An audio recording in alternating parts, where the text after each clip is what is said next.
it took me 6 months after work. It was my 46th offer.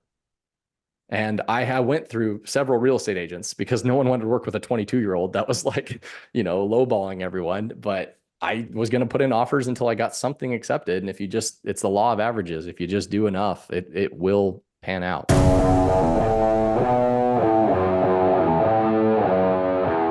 Welcome to the Real Freedom Show, where we inspire you to pursue your passion to gain time and financial freedom through opportunities in real estate. I'm your host, Mike Swenson. Let's get some real freedom together.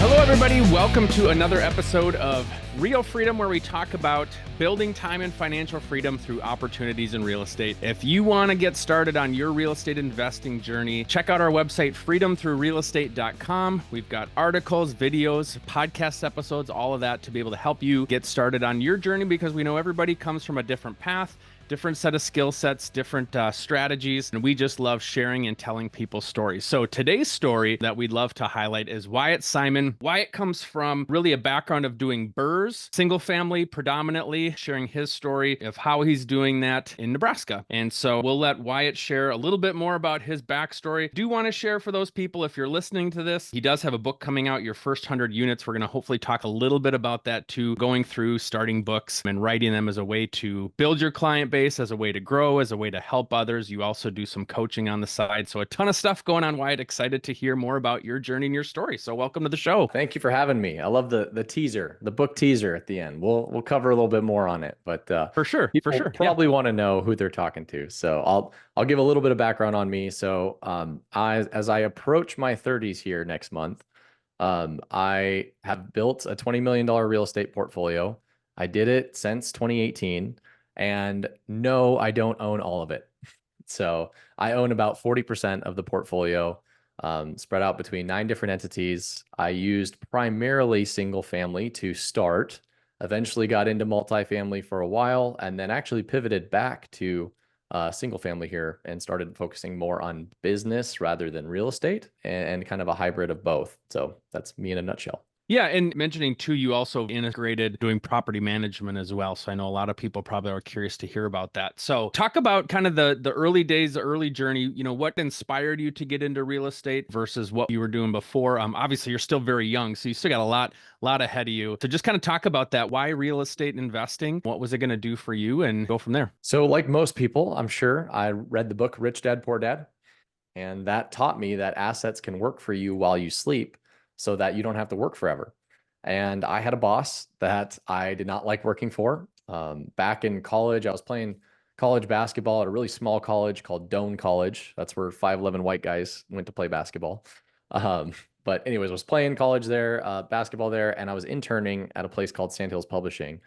Well, I would drive 49 minutes into the internship, wear a full suit and tie, to sit at a desk, just picture rows and rows and rows and rows of open desk seating with your manager sitting in the back, staring at what you're doing.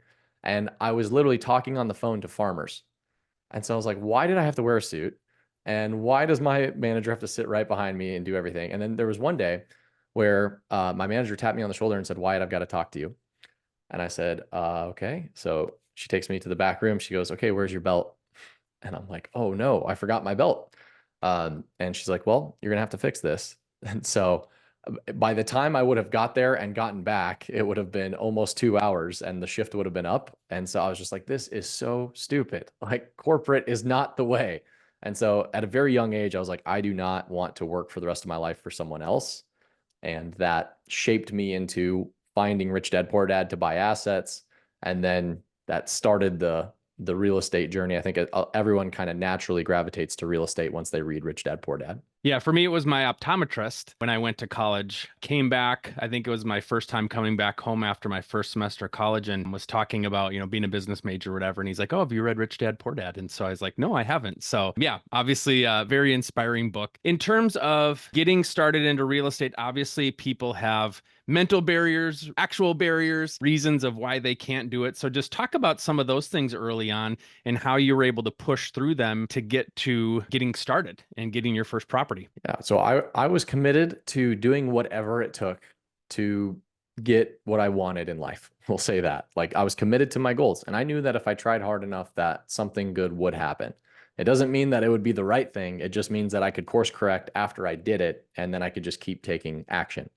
Um, and so kind of the ready, fire, aim approach, right? And so after I knew that real estate was the right thing.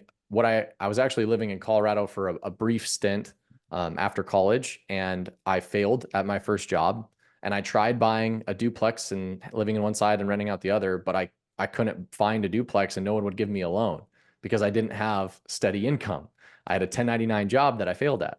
And so then I ended up moving to Omaha, which is where I'm at now because of a girl I was talking to at the time, now my wife. And I got a W-2 job that was also sales. It was also plus commission, salary plus commission. And that was huge because that allowed me to get a loan. And so once I got approved for a loan, now I could buy a duplex. And that's what I did in 2018 is my first ever property, bought a duplex, lived in one side, rented out the other. I ended up not only did I save money every month, I was actually making money on top of everything every month because I rented out my master bedroom to another friend, and then I built another bedroom in the basement, and I just really, lived lightly, and that really helped stem the ball to get the money flowing in the right direction. Now, the next thing that happened was naturally you run out of money, right? And so it's like, okay, well, you can get started, but then you gotta wait because you can only have one FHA loan, right? Where you have 3.5% down. So then the next issue I solved was, okay, how can I buy buildings with little to no money? And that was when I came across the BRRRR strategy. And for those of you in the audience that haven't heard of it yet, it's BRRRR stands for buy, rehab, renovate, refinance, repeat. And you can repeat that if you didn't get it too quick. But David Green wrote a great book on it. And essentially why that strategy is so great is because it allows you to recycle capital. And so the last thing that I had to solve was, okay, well, now I know how to recycle capital, but how do I get capital in the first place? And so then what I did is I said, I went to, you guessed it, mom and dad. I said, hey guys, would you please, I know you guys don't have any money, but you have your house paid off in cash. And so my parents are in their 70s. That was the oops. And so I was like, would you please let me take a home equity line of credit on your house and use it to buy real estate? And they said, absolutely not. But after 9 months of me working on them, they eventually agreed to it. And at that point, I found a deal. It was my 46th offer on the market. And finally, we got a property. I did all of the work on that house myself. I pulled my back out on that property. It did all the things, but I learned a lot. And we were able to eventually refinance our capital out, place a tenant, and boom. At that point, now I had a strategy. I had a duplex and I had a BRRRR that was successful. And I was like, this is it. Now we start rocking.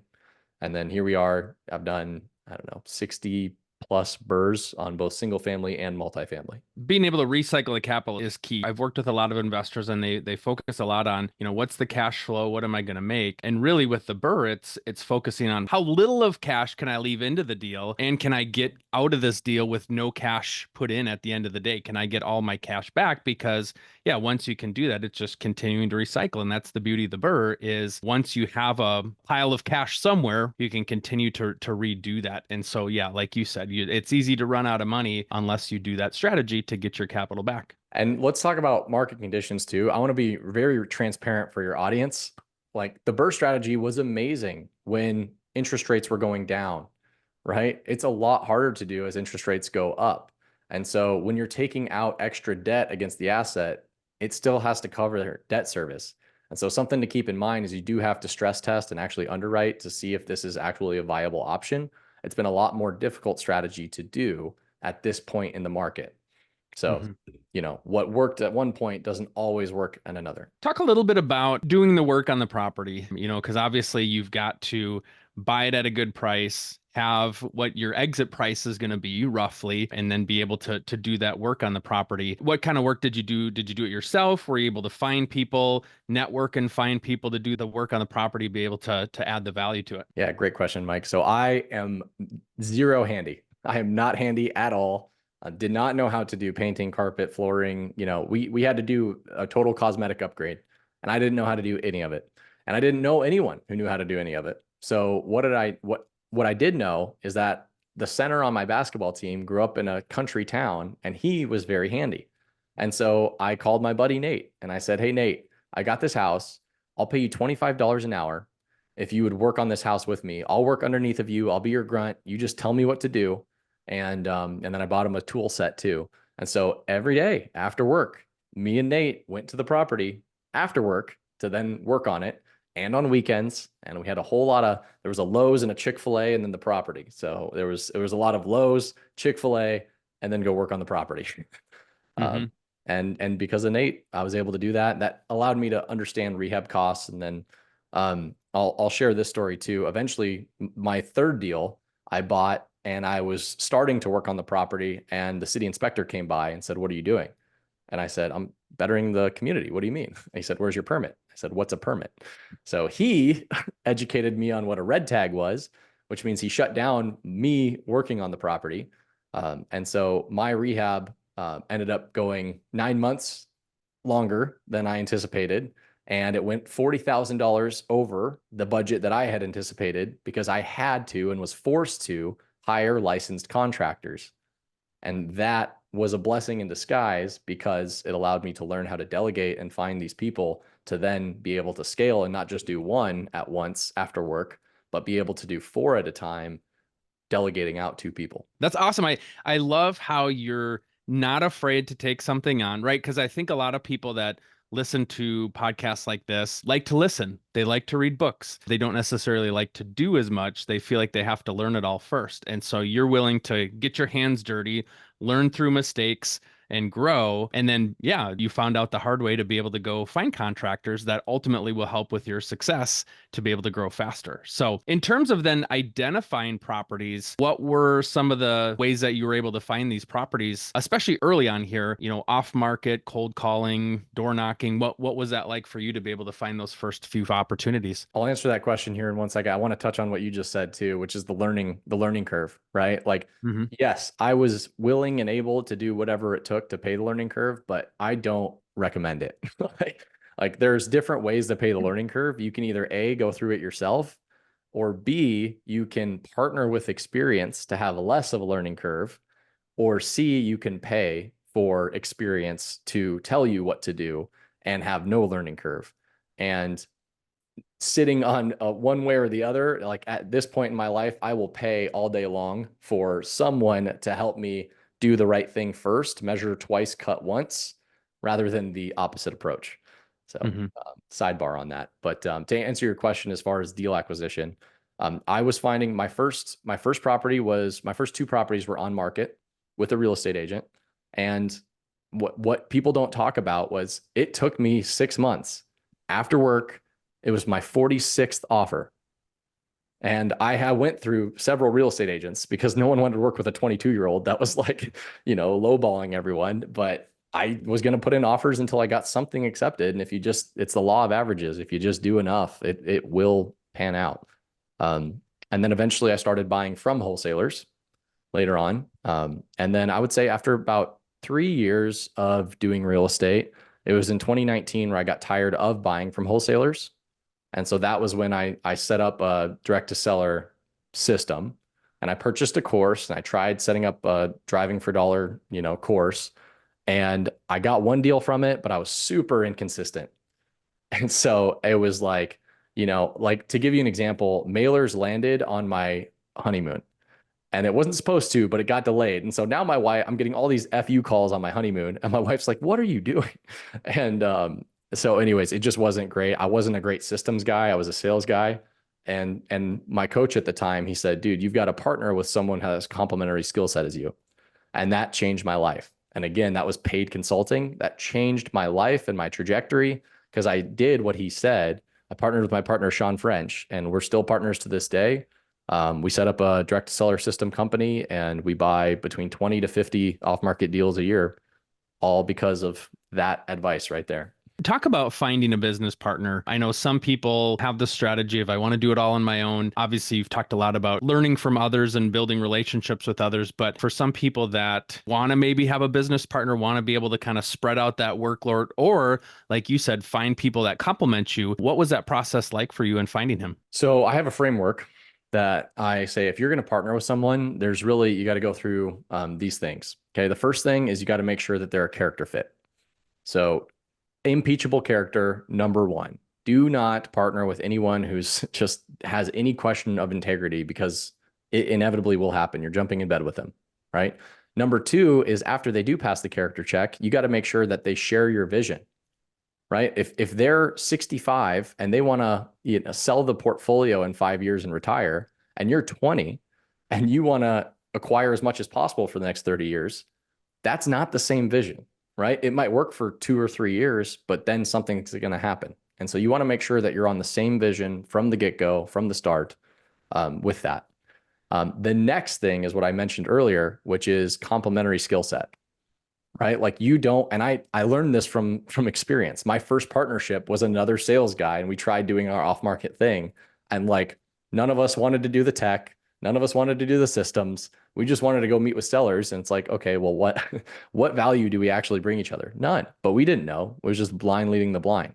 And so Sean, my partner, was very much a complementary to my skill set. And then the last thing that you really should know is a prenup agreement.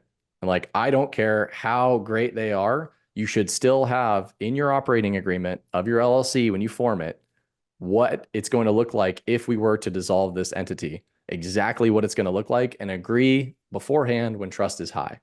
In terms of property management, you talked about, being vertically integrated, being able to do that. Obviously, that's been key for your success. What were those steps to taking over the property management yourself? Was that something you just did from the start, or eventually you took it over, or did you hire somebody and it was failed, or how did that process work for you? Great question. That was one of the hardest things. That was the hardest thing I've ever done in my life, was build a property management company, rather than just work doing what I was good at.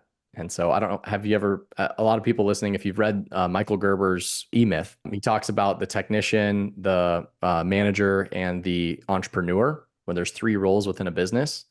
Well, I was a good technician at my job, and I was an entrepreneur as like a mindset and skill set somewhat. I was a terrible manager.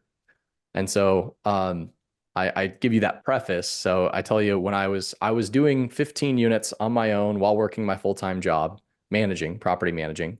Eventually I got a 23 unit, and I was like, there's just no way I can do all of it. So we used a third-party property manager. That was back in 2021. And then my portfolio grew to 76 units at the end of 2021. And we had fired the first one. We had hired the second one. They were still doing a really bad job. And so we said, okay, we're going to put our money where our mouth is and just make sure that these assets perform like we know they can. And that was when I then stepped away from my cushy W-2 job and created the management company and started smashing my head against the wall, figuring things out that I never thought I'd have to do. There's just so many more skill sets when it comes to starting a company. And so that was the hardest thing I've ever done. But now we have full control over our portfolio, and we can, just outperform a lot of things. When you can move people into places and schedule them and have control over them, it's just a lot. You can cut down vacancy, and you can cut down costs for turns too. Talk about scaling, being able to do one, do two. Now, you said you guys are doing, was it 50 properties in this last year, whatever. What are some of the lessons you've had to learn in terms of scaling, right? There has to be a piece where you've got to let go of some stuff. You have to allow other people to do the work for you. So what's been important for you guys in terms of scaling your growth? So the hardest thing that I did, the most important thing I would say, is picking the right people. And unfortunately, when I was starting my property management company, I was muscling things forward with the wrong people in the wrong seat. And that's easy to say, but when you don't know how to hire and you don't know how to train that well, and you're just like grateful for anyone that'll work for you, like your classic, like, oh, my cousin who's 19, like he wants to come work for me, that has no skill sets. Great. You're actually just like, you're going to be such an operational drag trying to lift them up rather than just find a qualified person and pay them well. And so the hardest thing that I did was I muscled it forward with unqualified people until eventually I worked with a consultant, and they're just like, take an inventory of your team and figure out what the right seat looks like, and then just hire experience in that right seat. And so that has completely changed the trajectory of my life, because past that, then you put the systems in place, right? And you have the KPIs, key performance metrics and the systems. But if you don't have the right people in the spot running the systems, it just doesn't matter. Well, yeah, and now as you look at it, you've got your acquisition system, right? You're able to find the deals. You're obviously now able to take care and manage those assets. And so you've really vertically integrated in a great way that just allows you to control every step of that process. And so congrats to you on what you're building. What does the future look like for you? Where do you guys want to continue to take this? Yeah, so our goal is to build our single family acquisition company to a point where, right now I'm still involved, and the goal is to be able to take 3 months vacation and still have everything run. And so we've got property management there, and the next step is getting single family there. And that means hiring, an acquisition and disposition person. Right now we've got 6 full-time employees that run things between mostly management and a little bit acquisition. So it's just building that from small business to big business, right? That's on the business side. And then what I've loved to do is I'll still work, right? Like I'll still be self-employed. I still love what I do. And so I've started coaching as well, like you mentioned. And that's kind of the purpose of the book, right? I just want to like give back to people that want to shorten the learning curve, because I passed out 4 times from stress in 2023. Like it was hard, man. So I get how hard it can be when you just don't know the unknowns. And so if I can help someone out there not pass out 4 times from stress and have that impact their family and all the other things, like, man, that's what I really would love to do. That's what I love doing. 3 times, right? If it's only 3 times, that's a win, right? Yeah. Somebody passing out 3 times instead of 4, you've done your job, right? Yeah. We'll get there. Have you ever heard the phrase, you're the average of the top 5 people that you hang around? Well, real estate agents, I'm excited to increase your 5 with you. We're launching the Real Freedom Investor Agent Tribe to help you get educated and connect with others to build your real estate investing journey, and also to help you along the way as you're working with real estate investors. So come check it out on our website, realfreedom.com. Go to the store. We have a membership, we have a mastermind group, and private coaching to help you stay accountable to your real estate investing goals, and to make sure that you connect with like-minded people to accelerate your progress and to cheer you on along the way. Check it out, realfreedom.com. Click on the store. So talk about the process of writing a book. There's a lot of entrepreneurs, especially in real estate, right? People out there writing books. Talk about why do it, and then maybe just some of the logistical pieces to be able to go from an idea to having book in hand, ready to launch here in the next month. Yeah. So why do it? I read, all the Bigger Pockets things. I've listened to all the Bigger Pockets episodes twice through like 350, right? Because I was so engaged in the content to try to learn as much as possible. But you kind of have to pick up bits and pieces from each podcast, right? It's not like spelled out in like a clear linear line of like, go here, here, and here, and here, and then you win. It's like, oh, I got step number 2 from here, and I got step 5 from here, but I'm missing step 2. And if I can't do that, I can't move forward, or step 3, whatever it is. So anyways, what I did is I said, okay, I'm just going to draw everything out in a straight line. And I built the book is centered around, number 1, how to buy real estate and the different strategies depending on what your goals are. Number 2, how to manage, systemize real estate, right? So it's how to build the systems to be able to scale. And then step 3 is how to scale. So like the more advanced strategies that you need to be able to go from, 3 properties per year to 20, or from 20 properties per year to 70 units, stuff like that. Great information for people listening to this. Obviously, you've learned a lot through your process. You mentioned the coaching piece. You talked about the value of good coaching, the value of paying money for information. And I think a lot of times people gloss over that because they think, yeah, I can get everything I want on YouTube. I can, learn everything. What's been the value of, good coaching or good mentorship type programs for you, and then wanting to pass that on to others? Everything. It's been everything. I've paid more in private coaching than I have in college education. And my return in private coaching is 23. I was doing this actually last week. I was thinking about it. It's 2300x what I have paid is what my return has been on the coaching. And so the coaching sticks with you forever. You get to keep it. right? You're the asset. It's like, dude, if you can make 15% internal rate of return in real estate per year, everyone's happy. What if you make 2,300 in 6 years? Holy smokes, right? It's just a no-brainer to do coaching. So that's like why I did it, because it was so helpful for me. And then like how I help others is one thing that blew my mind. I was actually talking to my buddy. So I've helped 23 students buy over $3 million worth of real estate. And that was at the beginning of the year. So it's been more since this year. But anyways, the reason I bring this up is I was talking to my buddy. He's like, in my last class, I was like, I had 10 students and 6 of them bought real estate and 4 didn't. And I was just talking to him. I was like, dude, I don't know what I did wrong with these 4, people that weren't able to buy real estate. And he goes, do you know what the industry average is for coaching? I go, what? He said, it's 4% is of students that actually succeed. And I'm just, holy crap. So it blows my mind. And so like, I'm not out there to like do a big cash grab and like not have people succeed. Like I built the program so that you actually win if you join it. And I'm not like scaling it out to the masses. It's a lot of like private consulting so that we actually get results. So what would you recommend for people, or what's been helpful for you in finding good coaching, right? Because you mentioned cash grab. There's a lot of people out there that aren't great coaches, that aren't a great fit for you. So what has it been about coaching for you that has been a good fit for the people that you've worked with, either that have hired you or that you've hired yourself? I always look for experience, right? Like, are they doing what I want? And have they already done what I want to do? And if the answer is yes, then they have something to teach me. Mm-hmm. And is it them that's teaching me? Like if I go pay for, someone's program and I get Bob, who has never, he's just a student in the community that's helping out. It's like, well, cool. I didn't pay to work with Bob. Like, so you have to like, if you're going to pay, make sure you get the person, because you're paying for experience. And so you gotta pair the experience, and then you gotta have effort.